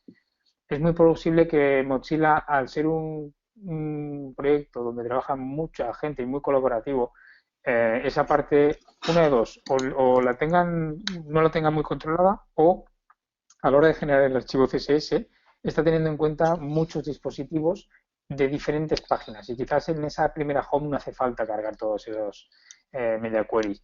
Tened en cuenta que ahí hay unos cuantos enlaces, pero os permite poner la URL y analizar vuestro propio CSS. O sea que os puede servir a vosotros mismos para hacer un linter visual de qué estáis cargando y qué no estáis cargando. Hay una pregunta de Justo que dice, habla sobre los media queries y sobre repartirlos por los selectores. Dos cosas. Uno, no es lo mismo lo que comentaba antes de los 26 media queries diferentes, que probablemente sean tamaños, o sea, sean media queries realmente diferentes y no un mismo media query que está repartido por todo el código. Y en cuanto a lo de si está más o menos optimizado, hasta donde yo sé no es realmente, no afecta en nada tener muchas veces media queries por todo el código, o sea, siempre y cuando sea el mismo, ¿no? Pero de todas formas, si eso nos molestara, creo que tenéis una clase contigo, ¿no? De Joan, de PostSS. Sí, Hay herramientas de automatización que nos pueden luego ayudar a fusionar los media queries. O sea, que eso lo podemos automatizar. Siempre pensar que lo importante de un código, sobre todo un código preprocesado, que tiene que ser fácil de leer y fácil de trabajar para los desarrolladores. Luego, todo el resto de optimizaciones que podamos hacer las vamos a hacer con herramientas automáticas y probablemente al navegador le mandemos un CSS muy optimizado, pero el código de base, el código de la fuente, tiene que estar fácil de trabajar para nosotros. Luego ya dejaremos exacto. que las herramientas lo optimicen para el usuario. Podemos tener las dos Ujú. cosas. Podemos tener un código hiper optimizado para el usuario final y a la vez muy fácil de mantener para nosotros.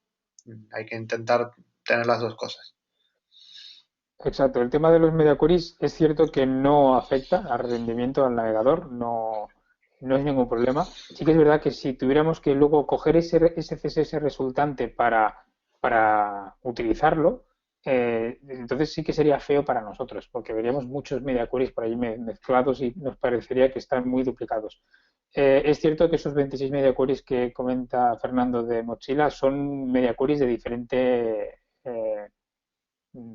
diferentes valores o diferentes dispositivos y entonces ahí habría que hacer quizás un análisis. Pero como dice Nahuel, en el tema de post CSS podremos ver cómo agrupar esos media queries y ganar, vamos, microbytes, porque con el gzip ya nos optimiza mucho ese código de más que estamos enviando al navegador, pero que lo que está haciendo es facilitarnos a nosotros la gestión de nuestro código.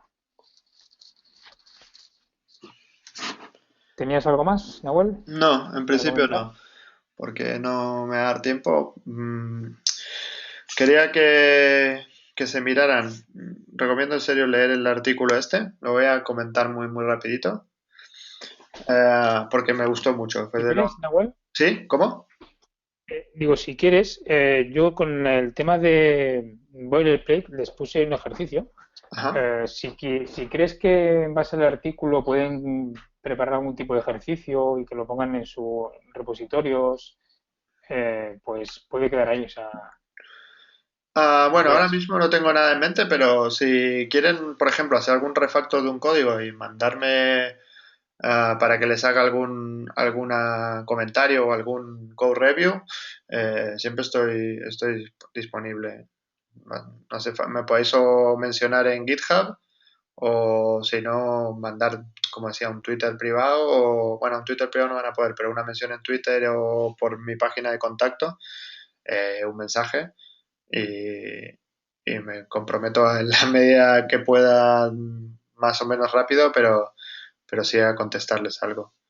Um, Rápidamente comento el artículo este y con eso ya estoy. Pero recomiendo que lo leáis en detenimiento, pero es interesante. Aquí lo que él propone es ir un pasito más allá de BEM y usar namespaces. Namespaces básicamente es ponerle un prefijo a un selector que nos estaría un poco indicando qué tipo de selectores, ¿no? Él propone, por ejemplo, O para objetos, C para componentes, U para utilidades, T para temas, S para scope, unos easy hash, que es de Smarts, que habíamos hablado antes, para estados de UI, un guión bajo para cuando estamos haciendo un hack, JS para JS, para cuando estamos usando una clase solamente para estirar por JS, que eso es una cosa que no mencioné, pero que es muy importante, es no atacar desde JS las mismas clases que estamos usando en CSS, sino usar o data attributes o alguna ID, o si no una clase específica con un JS delante. ¿Esto por qué? Porque si nosotros refactorizamos el CSS vamos a estar rompiendo el JS y viceversa. Mejor que vayan por separado. Y bueno, y por último un namespace QA para los tests.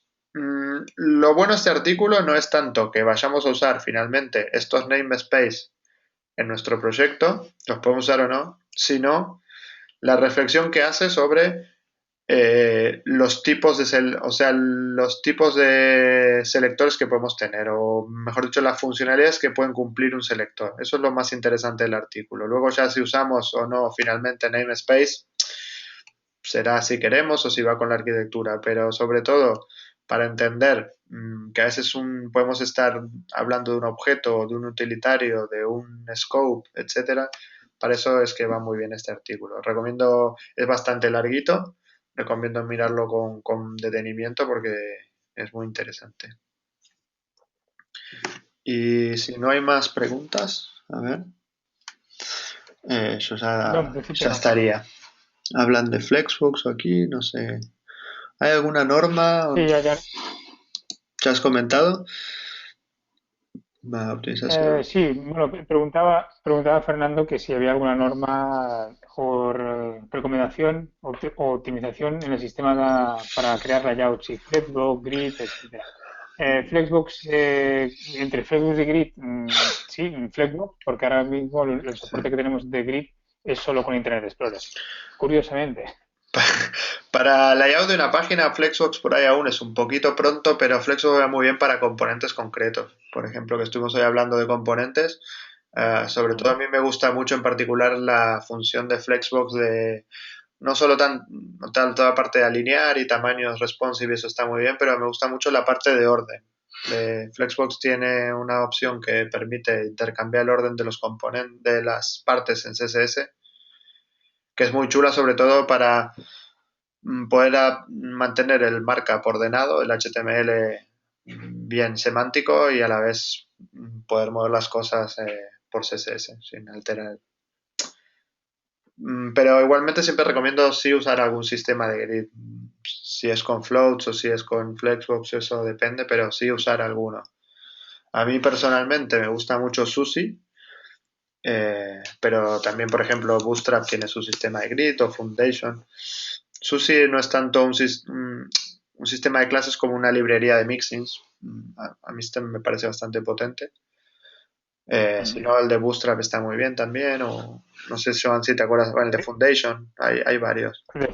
Sí, de hecho, el de Bootstrap, en la versión actual, la 3 está utilizando Float y en la versión 4 va a sacar Flexbox para la grid directamente. Sí que es verdad que yo Más, actualmente lo que haría es utilizar la grid con fallback. sí. Podríamos utilizar también.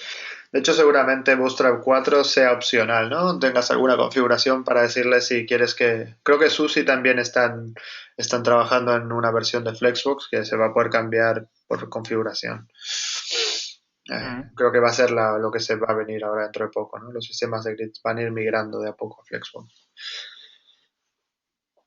Sí, sí. Bueno, pues si no hay ninguna duda más, lo dejamos por hoy. Parece ser que no. Muchísimas gracias, Nahuel, por la sesión. Creo que ha sido Eh, muy ilustrativa, e impresionante, la verdad. Espero que haya servido y bueno, nos vemos en la de optimización de imágenes, que será en diciembre, no me acuerdo de la fecha concreta, pero bueno, cualquier duda me mandáis un correo o os ponéis en contacto. Eh, Perfecto. bueno, Pues lo dejamos por aquí y mañana seguimos con el tema de SAS, bueno, preproceso general y SAS en particular, con John. Y podréis empezar a implementar algunos de los tips que habéis visto hoy aquí a nivel de estructuras de ficheros de SAS con SCSS mañana ya ver qué herramientas podemos utilizar y que y poder ir añadiendo un poquito más de estructura y de arquitectura de SAS en ese boilerplate que inicialmente empezamos el viernes. Pues hasta mañana. Adiós.